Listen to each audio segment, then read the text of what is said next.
בשביל הפרטיזנים שהיו בארמון. זה הצד השני שראינו כן. לפני כן. אתה רואה? אותה דרך. דווילדה זואן. היו חיות טורפות? כן. חזירי בר. כן. Je t'ai dit, j'avais un petit pot pour ramasser les fraises. Parce que si je תגידי בעברית. Comment on dit fraise? פרז? נו. תותים. היה לי סיר קטן, אם אני פוגשת גרמנים ושואלים מה אני עושה, אז אני אומרת שאני לוקחת את התותים. אסור להם לדעת שאני מביאה אוכל.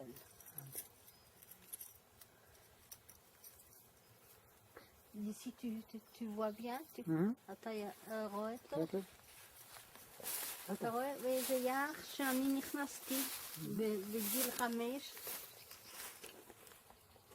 זה פחד היה.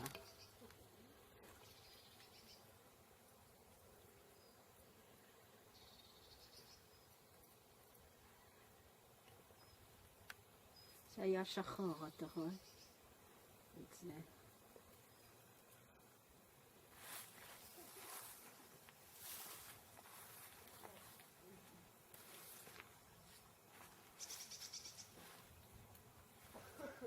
C'est immense, ici ce bois.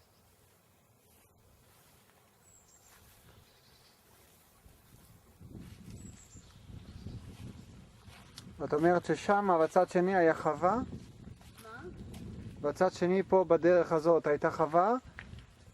מה הייתה? חווה? מה זה חווה? פרם. כן. מאוד מאוד מאוד רחוק. אפשר ללכת שם ברגל?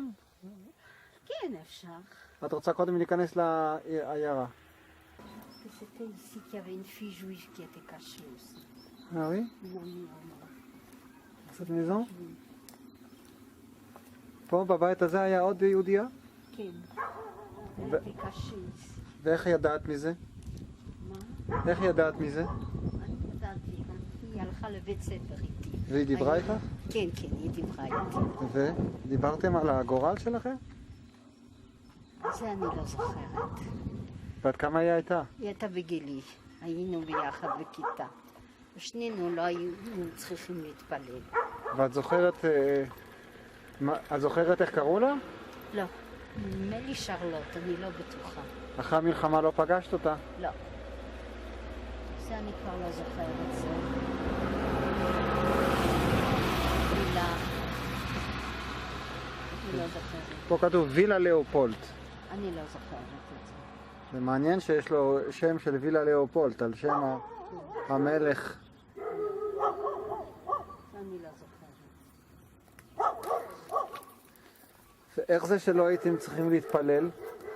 מפני שהנזירה ידעה שאנחנו היינו יהודים. והיא לא. ואחרי מלחמה לא פגשת אותה כבר, שרלוט? אחרת אני כן פגשתי. לא, את שרלוט. את שרלוט לא. את זוכרת את השם משפחה שלה? לא, בכלל לא. אם היה שם משפחה זה היה שם משפחה לא הנכון. איך קראו לך? מאי. פה? כן. לבא. יולנד מאי או יולנד לבא? אני הגעתי עם יולנד מאי מגנט. ואחר כך קראו לי לבא. ועשו לך ניירות? עשו לך תעודת זהות? לא, שום דבר.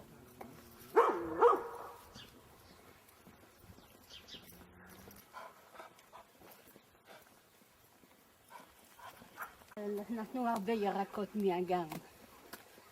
מגינה. הבית ספר שלך? כן. מה, פה הנזירות? פה היו הנזירות. והגרמנים באו. ואני בכיתי. והם שמו אותי תחת החצאית שלהם. הרביחו. כמוndi? החביאו. הרביעו. Mon fils habite toujours à Rochefort. La Son petite petit-fils. fille, Oui, la petite fille, Mireille Martin. Mireille Martin. Et Jean-Marie Martin. Oui, justement. Oui. Mais venez voir, on va voir votre photo. Ça vous dérange si je filme, monsieur? Ça vous dérange? C'était en blanc, je pense. C'était Non, pas en non, brun. non. hein. Mais on rentrait par... Par ici, je pense. les filles rentraient par là et les garçons par là. Ah, ça, je pensais qu'on rentrait par ici. Non. Et la dernière fois que je suis donc, j'ai sonné et j'ai dit à mon mari, dans le temps, je pense pas qu'il y a encore quelqu'un. Ici, Oui. Et moi j'ai j'ai habité là pendant 2 ans. et j'ai maintenant, sonné, donc ça veut dire qu'il y a déjà 25 ans de ça que j'étais ici. Et j'ai sonné. Vous Et êtes revenu il y a 25 ans. oui. Et il y a une nonne qui est sortie, Sœur Marie, et elle plus de m'a 25 ans, hein. violente. J'avais 5 ans quand je suis venue ici. Il y avait plus que 25 ans. Hein. Elles sont parties en 1960, il y a 40 ans. Sinon, il n'y avait plus de sœurs. Il y a 40 ans, c'est Ah oui, possible oui. que c'est déjà 40 ans. Elles sont parties en que- 1963, les filles, les sœurs. Alors c'est possible que je me trompe, oui. Ah oui, oui. Sœur Alexandre et Sœur Alexandra. Marie. Ah, et Sœur Marie, oui, la oui. petite Marie. Oui. Et alors j'ai sonné et elle a ouvert la porte. Ah, ouais. Elle m'a dit violente. Elle se rappelait Oui. quand moi j'avais Alors c'est en 5 ans. 1960 alors, hein. C'est possible que je me trompe. Parce que le temps passe tellement. Et vous avez Oui. quel âge? Moi j'ai 68 ans. Ah, vous n'êtes pas resté pas. Oui. Et qu'est-ce qu'il y a? Et alors elle pleurait qu'elle devait partir d'ici. Ah, ben c'est en 1963. En alors. 63. Et elle dit elle a fait tant pour le village et qu'ils doivent déménager. Et Oui. ça, c'était terrible pour Oui. elle. Et je Mais ne sais pas venez, combien on de peut temps trouver elle a votre encore photo. vécu. On a écrit un livre sur l'histoire de l'école en 1996. Oui. Quand on a fait une grande fête, c'est qu'on n'avait pas votre adresse, parce que si vous avez eu votre adresse, vous auriez été contacté. Il y a des enfants Ah. juifs qui sont revenus. C'est Ils vrai? sont revenus. Ah oui, oui, le jour de la fête, on avait 600 Qu'est-ce que personnes. vous dites? Ah oui, oui, oui. C'est qu'on n'avait pas votre adresse, parce qu'on avait constitué un comité pour cette fête. Oui. Et alors la personne qui s'occupait de retrouver les adresses est allée au registre d'état civil. On a vraiment cherché très fort. Et on a envoyé une invitation à tous les élèves qui étaient venus ici, y compris. Mais alors que vous aviez peut-être un faux nom, c'était ça à ce moment-là. J'avais le bas. Oui, aujourd'hui tu t'appelles plus le bas. Non, aujourd'hui. Donc on n'a pas retrouvé votre nom à cause de ça, Ah, peut-être. oui. Mais il y a au moins 3 qui sont revenus, et qui étaient des enfants qui étaient comme vous. Oui, j'aurais voulu savoir le nom parce que j'ai je justement sais dit qu'on a passé par une maison où une certaine fille juive était aussi là et j'étais ensemble en classe ici. On va aller voir. Et ça c'est la porte. Pour les Je pensais enseignants. qu'on rentrait par ici, qu'on est rentré par ici. On pouvait aller à l'étage autrefois par ici. Là, il y a eu de gros travaux dans l'école. Merci. Ah oui, oui, oui, oui, oui, oui. On va voir dans la cour. Alors c'était en 63. Les sœurs, on va regarder dans le livre, mais je crois, parce que j'ai écrit ça il y a déjà 15 ans. Vous avez Si sorti. longtemps, je ne peux pas m'imaginer qu'il y a si longtemps que j'étais ici. Le temps passe vite. Non, mais regardez Oui, comment ça. on a tout échangé. si vous voulez. Oui, ça je me rappelle. Alors ici, il y avait 2 couloirs. On a fait un seul couloir. Et comme l'école est devenue très grande, il y a 100 enfants maintenant. En fait, madame revient sur les lieux où elle est venue quand elle était pendant la guerre. C'est une dame juive. Oh, et vous êtes venu ici? Oui, oui, au revoir. Et ça vous fait quoi?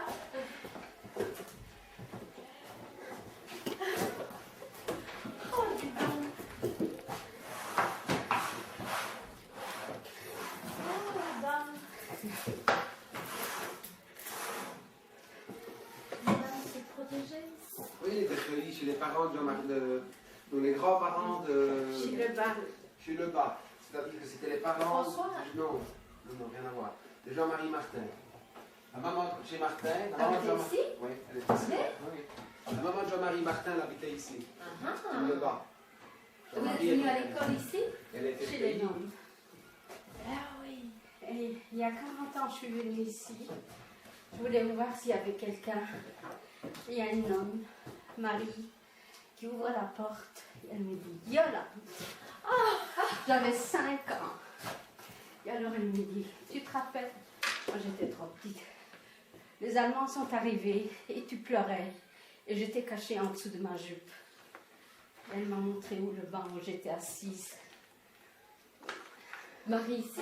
Non, non, non, non. Non. Oui. C'était une sœur qui s'appelait Marie. Il y avait 2 sœurs qui sont restées ici. C'était sœur Marie et sœur Alexandra. Venez voir, peut-être que vous avez votre photo ici. Maintenant j'écris ma vie. Regarde. Oh, Aussi. Et à mon avis, voilà, ça c'est des photos pendant la guerre. Mais ça c'est les primaires à mon avis. Ça c'est les primaires. Et peut-être que vous êtes là. Regardez, il y a d'ailleurs des enfants qu'on n'a pas reconnus. Ah voilà. Là. Mais non, si vous aviez 5 ans, c'est pas possible. Hein. Regardez. Peut-être que J'ai la même photo. Pas avec comme ça, mais aussi. on n'a pas mis comme les noms ça. là parce qu'on ne Non. retrouvait pas assez. Yolande. On n'a pas marqué les noms ici. Ah oui, la classe gardienne, voilà, c'est ça, la classe gardienne De Marie. Voilà. Voilà. On la voit encore ici, la sœur, ici. Mais il y avait Non, sa une sœur autre. Alexandra. Oui, je me rappelle. Oh, je Qui est-ce qui voudrais- était dans votre classe?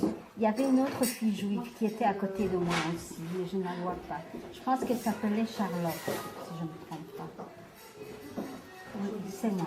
Ah, ça c'est drôle.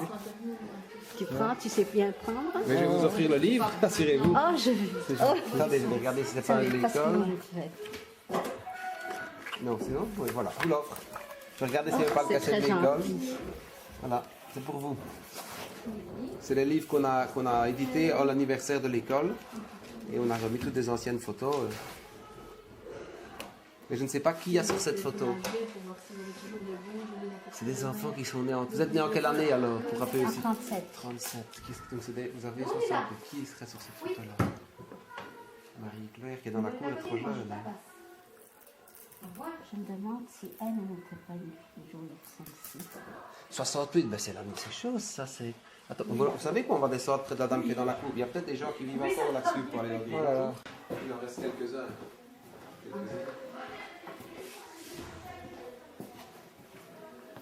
Entrez, madame. Bonjour. Voilà. On va arrêter un petit peu l'activité qu'on avait commencé ce matin parce que... Vous voulez vous asseoir, madame? Oh, ça va. Non, ça va? Comme vous voulez. Ici, toi.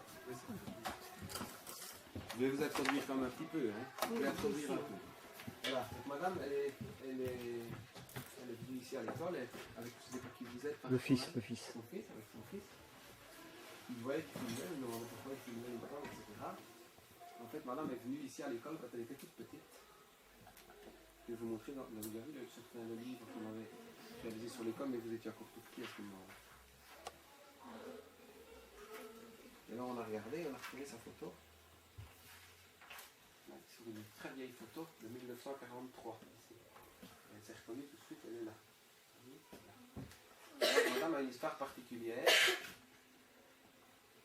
C'est qu'en fait, elle est juive. Et vous savez que pendant la guerre, 40-45, on n'a pas encore vu cet épisode-là de l'histoire. Il s'est passé quelque chose de terrible puisque Hitler, de la Corée, en d'autres mots, Hitler voulait tuer tous les juifs parce qu'il disait qu'ils étaient un peu fous comme ça. en tout cas, il voulait tuer, hein, il voulait exterminer la race juive pour toutes sortes de raisons. Donc, qu'est-ce que les juifs ont dû faire à ce moment-là? Ceux qui ont pu, Mais ils ont dû fuir. ils ont dû fuir, ils ont dû se cacher. Beaucoup ont pu fuir, une petite partie a pu fuir, une grande partie a été prise par toutes sortes de moyens. Soit ils étaient dénoncés et on allait les chercher, soit on encerclait un quartier comme on l'a fait à Varsovie par exemple, on encerclait tout un quartier où il y avait des juifs, on ne donnait plus à manger, puis on rentrait avec des chiens policiers pour les attraper et conduire et les faire livrer. Donc toute une série de familles ont été divisées au moins pour essayer de sauver les enfants. Les parents s'enfouillaient et ils essayaient que leurs enfants soient sauvés, soient cachés. C'est plus facile de cacher des enfants que de cacher des adultes. Et à ce moment-là, madame avait quel âge? Elle avait 5 ans. 5 ans. Alors, vous pouvez nous expliquer comment vous êtes arrivé à Villers-sur-Lez? Oui. Comment elle a été cachée à Villers-sur-Lez dans une famille, dans une maison où habite maintenant, vous connaissez peut-être pas bien, le grand-père de Nicolas et de Maxime Lamquin, vous voyez, tout au-dessus du village, une maison qui est blanche, là, quand on monte vers le Rovia, il y a une maison blanche, à côté de chez Emeline Verels. C'était pas ces gens-là qui habitaient dans cette maison à ce moment-là, évidemment, c'était d'autres personnes qui sont maintenant décédées.